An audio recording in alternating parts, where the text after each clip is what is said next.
Primero, bienvenidos a Desafío. Segundo, les saludamos con mucho respeto, doctor Gilberto Conde, especialista en Medio Oriente del Colegio de México. Gracias por acompañarnos y ahondar este día en Siria, el desenlace de un conflicto que inició marzo 2011 con la formación de un Consejo Nacional que después se convirtió en alianza, y lo que usted agrega con profundidad, doctor. Sí, en 2011, en marzo, la población siria empezó en una ciudad pequeña del sur del país, empezó a rebelarse, hizo un levantamiento de ira porque se había arrestado a unos muchachos por pintar un graffiti en las paredes. Habían escrito: el pueblo quiere que caiga el régimen.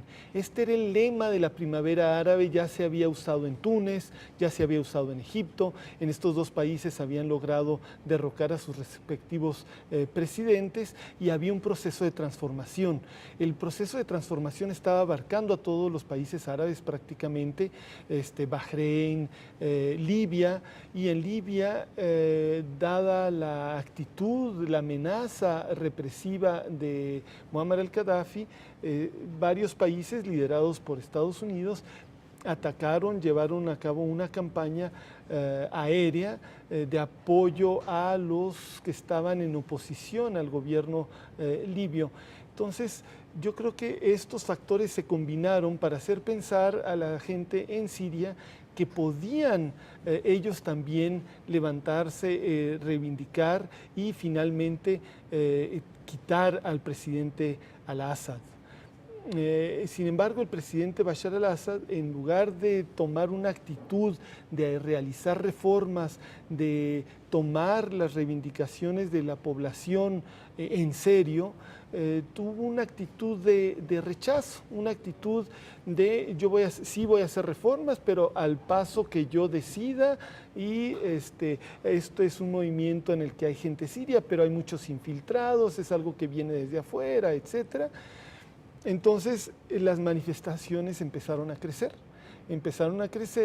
y se empezó a conformar grupos, organizaciones dentro del país que luchaban por el cambio profundo, y fuera del país se constituyó el Consejo Nacional Sirio, un consejo en el que participaban los hermanos musulmanes. Los hermanos musulmanes, como se sabe, es un grupo político-religioso que viene desde los años 20 más o menos, que como decía, existe en varios países árabes, y que en este momento en Siria ellos se plantearon apoyar la movilización popular desde el exterior y coordinarse con los grupos que estaban dentro del país.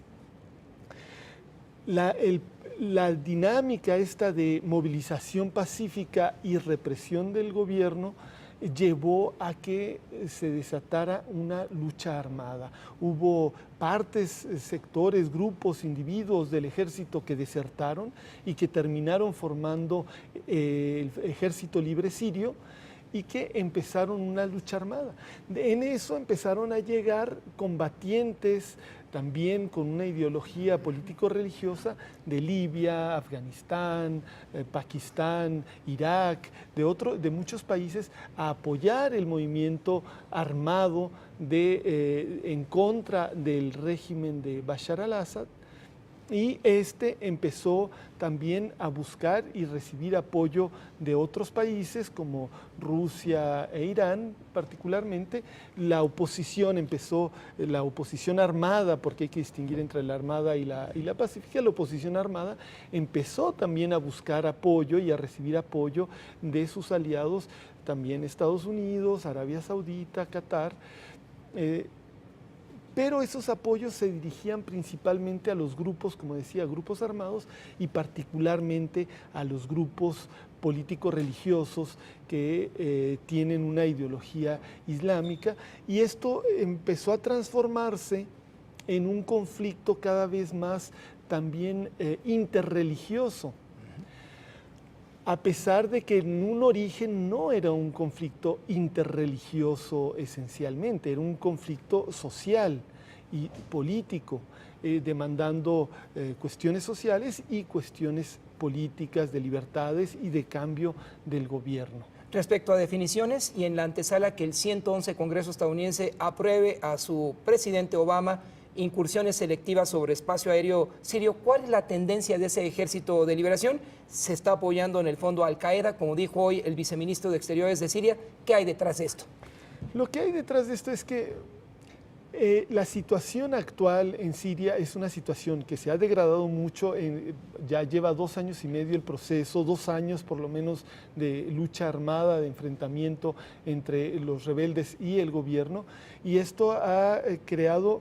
Bueno, en un momento la oposición armada iba avanzando, haciendo retroceder al gobierno, pero esa correlación, esa relación de fuerzas se ha invertido y el ejército empezó a ganarle terreno a la oposición.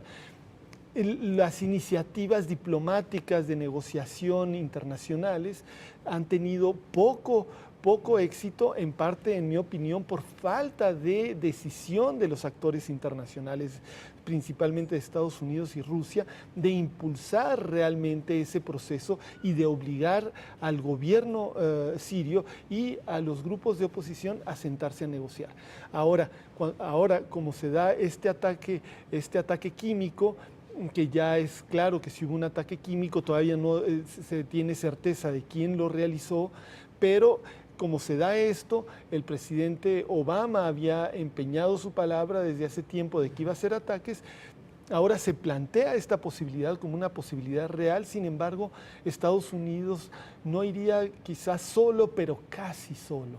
Entonces, también eso explica que necesite el aval del Congreso. Desenlace, doctor, ¿en cuánto tiempo más prevalecerá en el cargo Bashar Assad? Eso no, por desgracia no lo podemos saber.